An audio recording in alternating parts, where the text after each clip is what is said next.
KWRG 1470, 98.5, our Good Morning Texas program at 7:31. Looking at fair skies out there this morning. Temperature at 51 now. Heading on up toward 81 for an expected high for later on this afternoon. We finally topped out at 75 yesterday. So 81 today, 83 on Saturday, 84 on Sunday. So going to be a quite warm weekend ahead for you. So get ready for that. 51 out there again this morning at KWRD.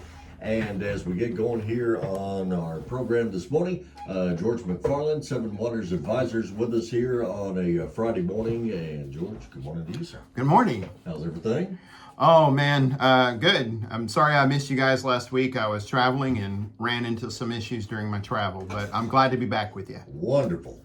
Well, when it comes to Seven Wonders Advisors and you and what you do and what you provide for folks, basically you're trying to help them either hang on to the wealth they have, acquire some extra, pad themselves for retirement, get through day-to-day life, all the above? Yeah, what I like to say to people is my job is to make sure that once you retire, you get to stay retired if you want to. So. But, all right, so let's say somebody, your basic clients can be anywhere from a 20-year-old that's doing their first job ever to somebody who's about to retire or maybe already has. Right. And they're going to bring their life savings to you and say, help me out. Right.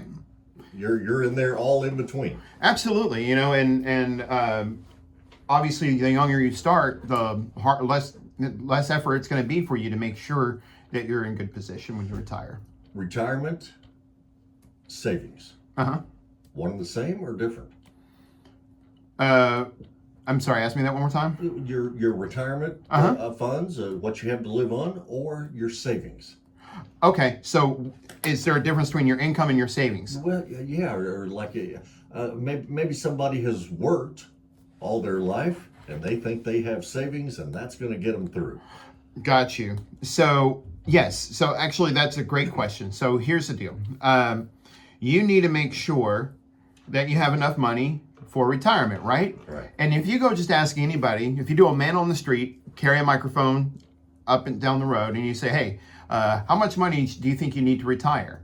You're not going to get the same answer from any two people.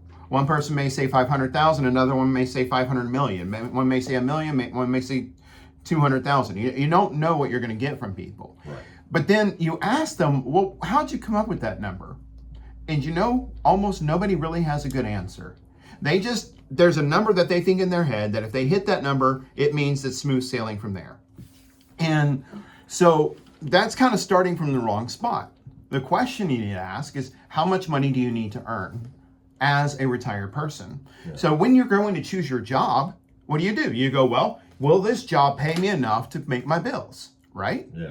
And so that's how you're choosing your job. You may take another job short term while you're trying to get to the job that pays you what you need, but we all kind of have a target in our mind of how much we need to make. By the time somebody retires, almost everybody knows, hey, you know what? At the end of the month, I got some extra cash, so maybe I don't need 100% of what I'm making.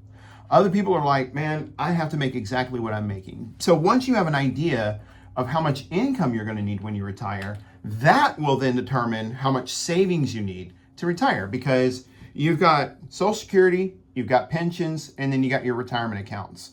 But it's gotten to the point, Mark, where almost nobody has pensions anymore. Okay?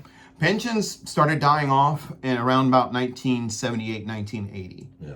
Because that's when the 401k came. So because of that, you need to make sure that you have enough money in your retirement account. And what's not fair about that, when people gave pensions, if you have a pension, that money is up to the boss. It's up to your employer to make sure you have that money to last you the rest of your life. And so you never had to think about it.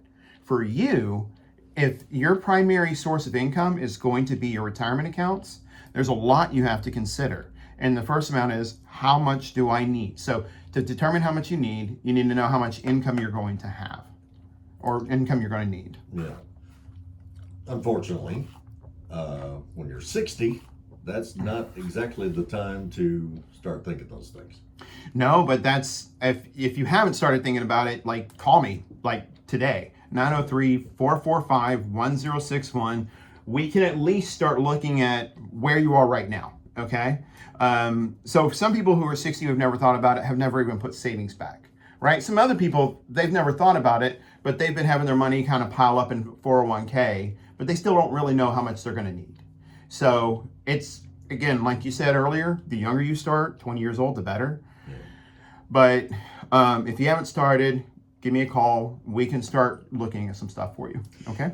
All right, so let's say, again, talking with George McFarland here this morning, Seven Waters Advisors. Let's say, because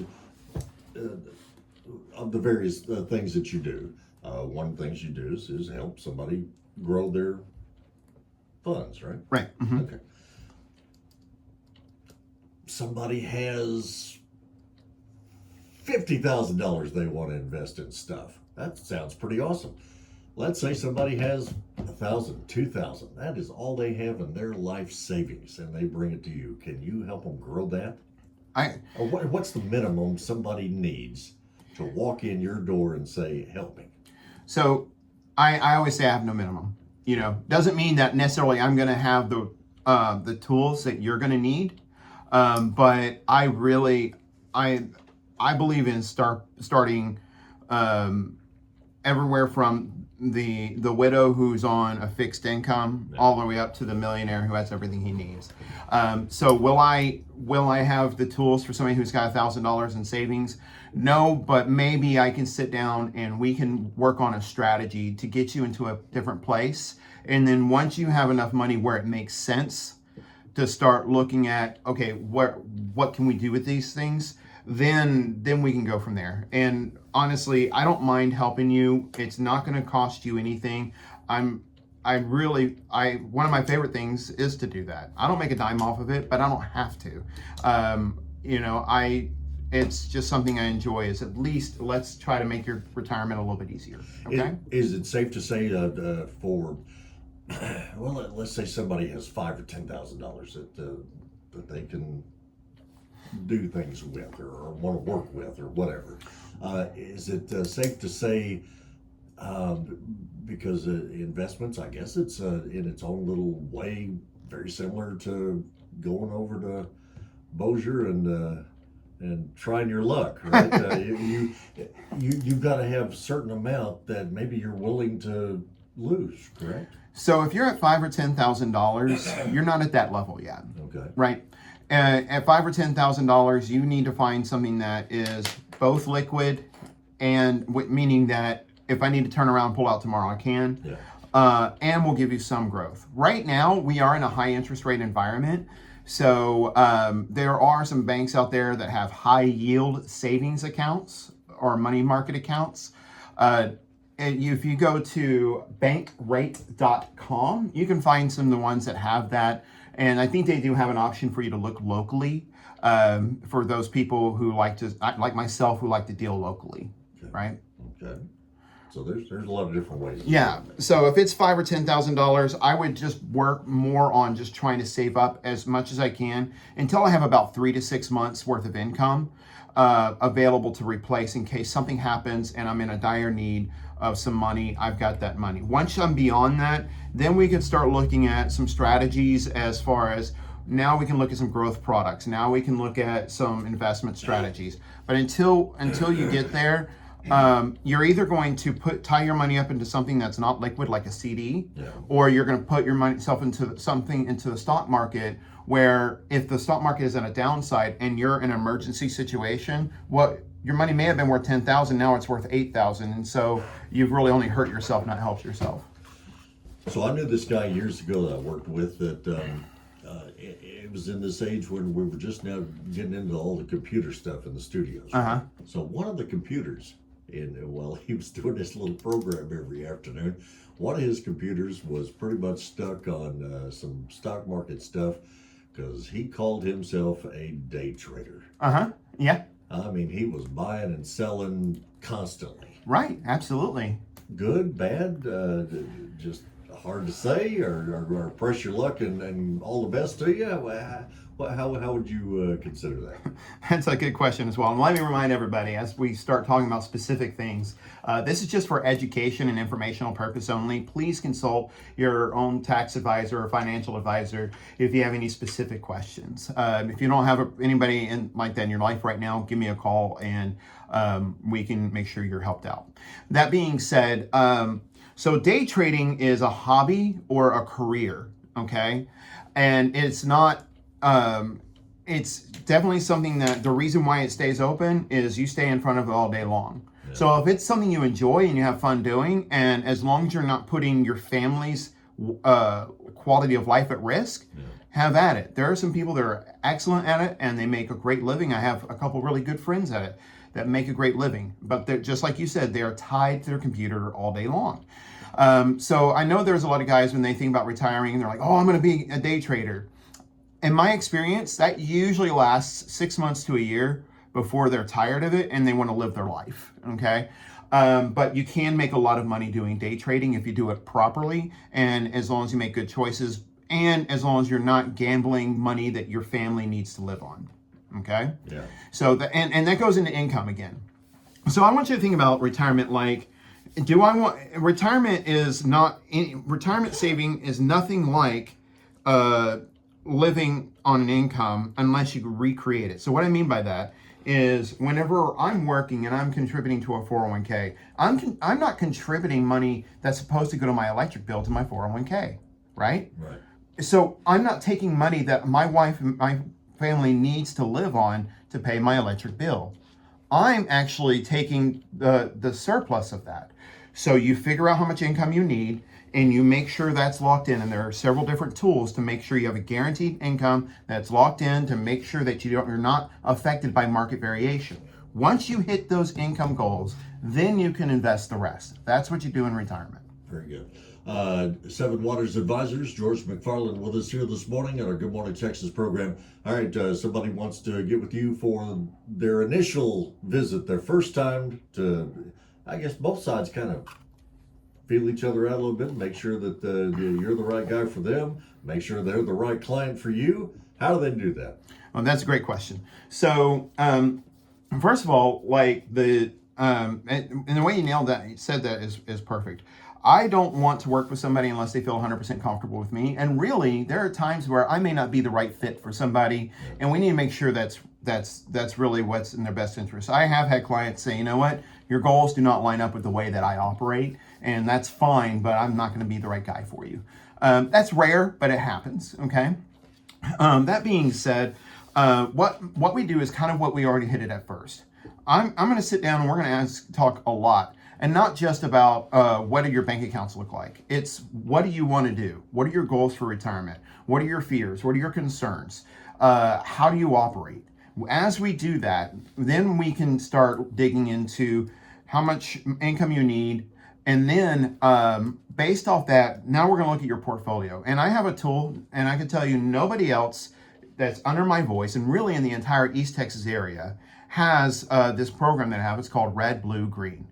And why I love Red, Blue, Green, normally if you get a report from any kind of financial professional, it's 30 pages, it's all Greek, it's all numbers, and it's all data, and there's nothing practical about it. What my report does is it takes all your information and puts it into a simple to read. How much money do you need to retire? Not only that, but how much interest does your money need to earn in order to get you to keep that retirement income where you need to be for the rest of your life to keep your quality of life. What do I mean by that? Some people, based off their portfolio and their income needs, they probably need 7 or 8% return on their portfolio.